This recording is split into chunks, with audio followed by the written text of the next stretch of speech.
Hello, this is Reverend Don Lewis coming to you from beautiful Florida.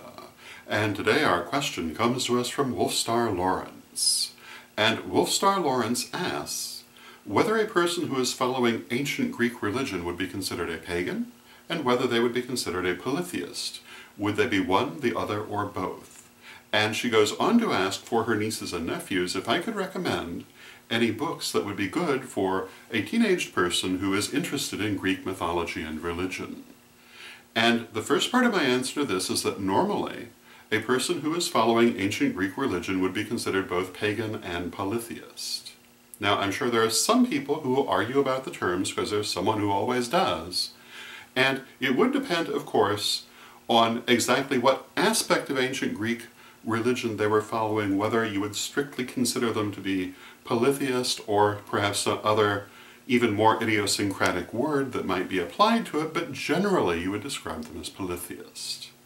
And I think that we do ourselves a great deal of disservice by overly labeling things, and so I would simply let it go as a pagan polytheist. Having said that, what would I recommend for reading material for a young person who is interested in Greek mythology and religion? And the answer is it's the same book that I would recommend for any person who is coming to this without a background. Now, of course, if you already have a background, then you might want a more detailed or scholarly work, but for most people, particularly young people, I would recommend the book Gods, Demigods, and Demons by Bernard Evslin. And this is an older book, but it's an old subject. And it's a book that I myself received when I was quite young and found it a tremendously valuable resource. And even as an adult, I've found it a tremendously valuable resource. It basically is an encyclopedic description of Greek mythology. Now, I do want to caution people that mythology as used in religion and mythology as related in literature can be two different things.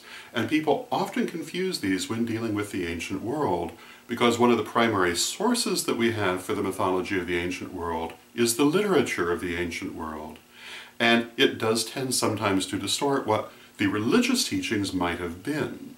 But within that context, it's a wonderful thing to study, and you can learn a great deal. And you can imply a great deal of what the actual religious teachings behind these myths might have been. You have to remember, however, that in the classical literary works that we get many of these myths from, they were thrown in from all over the Greco-Roman world.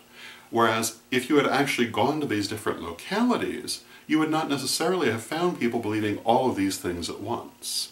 Each different locality had its own particular deities that were prominent there, its own particular myths and versions of myths, and it's very few myths that had only one version, very few deities who were looked at in exactly the same way everywhere, and some of the deities were looked at in startlingly different ways in different parts of the Greco-Roman world.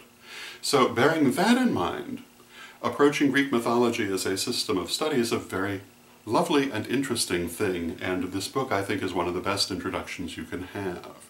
Generally speaking, particularly if you're not coming to it with an existing grounding, I think that books that are written for young people are often one of the best ways to get into the study of mythology and the ancient world in general, because they're often written from the assumption that the reader does not know anything. And so they will explain things that more scholarly works will take for granted that you know. And if you don't actually know those things, you can be left kind of wondering what's going on. So if you're starting to study any of these things from a zero ground, so to speak, I would say start with simple books that are intended for young people, and you'll find a certain reward in that, and that reward is the accessibility of the material. You can then go on to more scholarly writers. And for scholarly materials in Greco-Roman mythology, Michael Grant is one of the better writers. There are many of them. But again, they often tend to deal with it from that perspective of literary mythology, rather than necessarily what would have actually been taught in the daily belief of people. But then there aren't a lot of records necessarily about what people believed at that level. So, those would be my thoughts on the matter. I hope you find them helpful, and until next time, may you blessed be.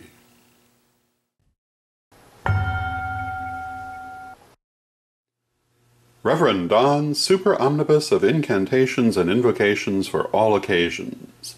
Marianne Kay and I created this massive compendium of magic and artwork for you to use in any way that you would like. There are literally hundreds of spells and hundreds of illustrations, which can be mixed and matched and used in many different ways. Check it out now at witchghoulstore.com.